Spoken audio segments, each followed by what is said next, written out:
Eurocar racing is the fastest growing motorsport in Britain. Based on American NASCAR racing, it features close regulations that keep all the cars very similar. In America, they do speeds of 200 miles an hour around Daytona. In Britain, there aren't tracks as big as Daytona, but here on the Mallory Park Oval, it's door-to-door racing at 130 miles an hour.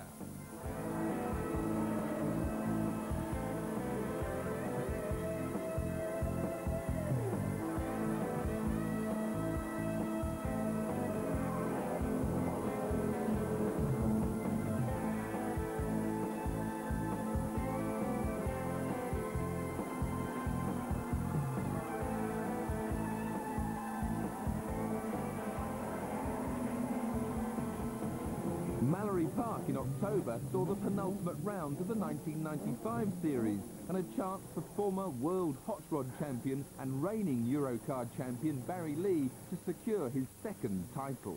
It's like a fairy tale kid, you know, basically it's great for my dad's motors team, it's great for everybody else, and it's good for Eurocar. But here I am, 51 years of age, and we're going to do it. But we've got some 17-year-olds out there that are going to try and stop me today. Eurocars started last year with just 6 cars. Now there is a capacity entry of 36, including drivers who've never experienced an oval before, like former Porsche star Mike Jordan. On road circuits, we've been very, very quick, but we have struggled on the ovals a little bit, and this is the worst one for us. We've yet to come to Mallory with the car set at the same, and it has been difficult for us around here. At each event, a draw splits the drivers into 3 groups, and then each driver gets 2 races, with their grid position decided by a lottery for race 1, and then reversed for race 2. It makes it all very different because it changes the pressure somewhat from what you and I have been used to on normal circuit, where if you get on the front row you're expecting to win. Here it's all a little bit of a lottery, and there's always somebody to race, because generally I've drawn pole today, which is only the second time this year I've done it. Generally I've been in the middle of the pack, so there's always a lot of cars to race. At Mallory, Jordan was one of 2 men who could still deprive Lee of his crown, but to have any real chance he had to win, and with pole position he had no excuses. Lee was in the middle of the pack. He didn't have to win, he just had to stay out of trouble.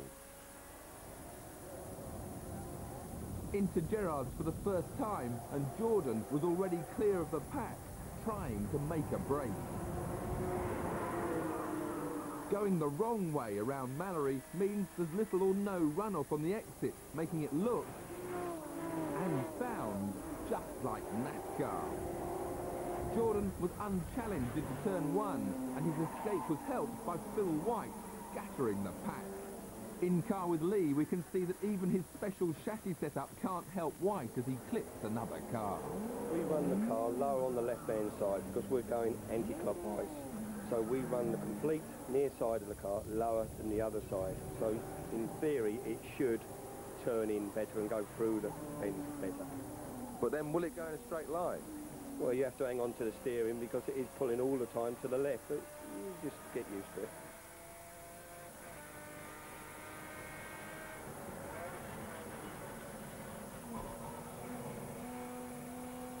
Having started 8th and been delayed by Phil's spin, it took Barry 5 laps to get through onto Mike Jordan's tail, even having time to thank the opposition on the way.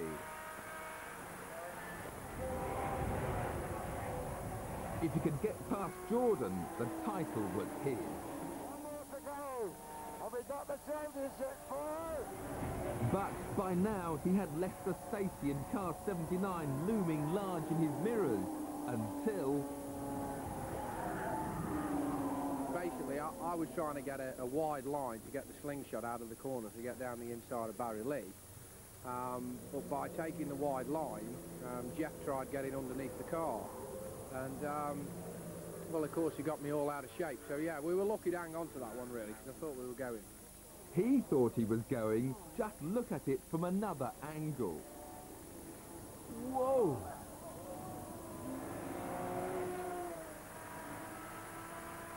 Mike Jordan hung on to win, but second was almost enough to secure Barry Lee that second crown. A handful of points from his next race would leave Jordan with little or no chance. Lee was out again in race 2, this time starting from 15th. while right at the back was the other pre-event title challenger, number 4, Kevin Clark, a man with a short oval background. Done a bit of stock saloon car racing, and I did quite a bit after the stock cars of non-contact racing on the short ovals. So what's this supposed to be, contact or no contact? It's non-contact. Occasionally, there's a little bit of contact, but we do try. Try they might, but the first lap of race 2 proved they don't always succeed.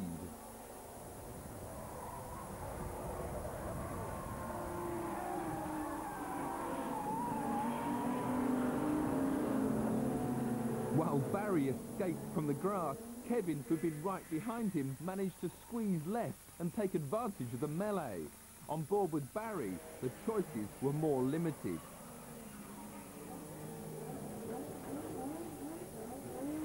He'd recover to finish 7th, but would that be enough? While Barry survived, Mark Loveland, in car 13, didn't.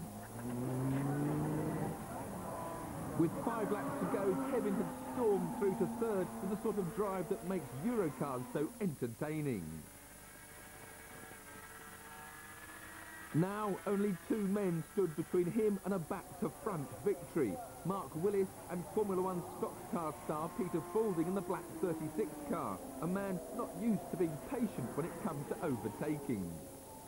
I find sometimes a little bit frustrating. You'll be behind somebody, and if you're in your stock car, you would just hit them, and you find that you're braking harder to not hit people, and you just have to try and go around them. But does a little bit of tapping still go on? It does on occasions, but it's not supposed to. Up to 2nd, just 2 laps left. Could Kevin snatch victory? Unfortunately, he wasn't going to get the chance.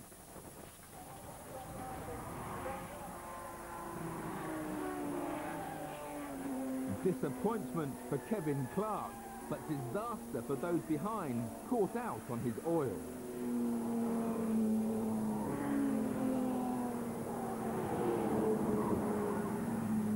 Well, just coming around the turn, see a load of smoke ahead, and I just thought, don't go on in your brakes, and then all of a sudden we hit your, gone on the grass, thought we'd got it back, and then we just come off and we've obviously hit a little bit more oil, done a full pirouette, and Chris has got no option but to hit me, really. I mean, I was right across the track, so unfortunately, we had enough incidents at the start of the race, so that's basically. Jason come round and lost it and got on the grass.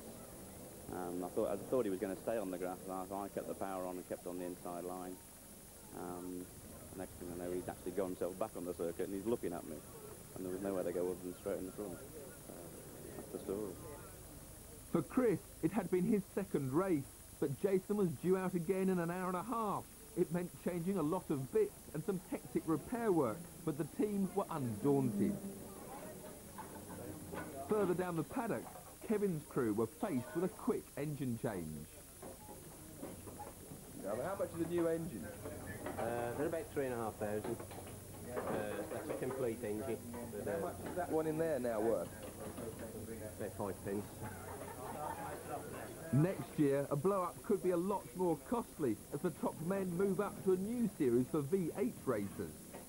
As much as these cars look like racing cars, but they're not designed as racing cars, the engines are too far forward, the steering's got too many turns lock to lock, the brakes don't actually work, and the rear end's all squatty, so it makes it very hard to go around corners. The new V8s are that much better. They're out-and-out racing cars. But that's all to come next year. In the last race at Mallory Park, Mike Jordan still had the slimmest chance of taking the title chase to the final rounds at Brands Hatch, but only if he could win from the back. Phil White's wiggle off the line threatened to block the track, but as the field streamed through the first turn, Mike already had 5 cars behind him. Up at the front, Kevin Clark's new engine was working fine, and with a clear track ahead of him, he was looking secure.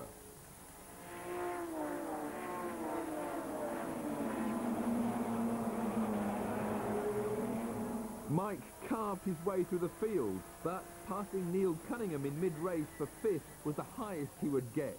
The title was Barry's. Jason Hunn managed to get his sticky tape special onto the back of the grid, but all was not well, and his engine expired on lap 14 after he'd climbed to 9th. Behind Kevin at the front, Lester Stacey fought mightily to keep Mark Willis back in 3rd, but eventually had to give him best. With 2 second places, Mark took overall victory for the day for the first time and proved a very popular winner in a sport that looks set to grow ever more popular in 1996.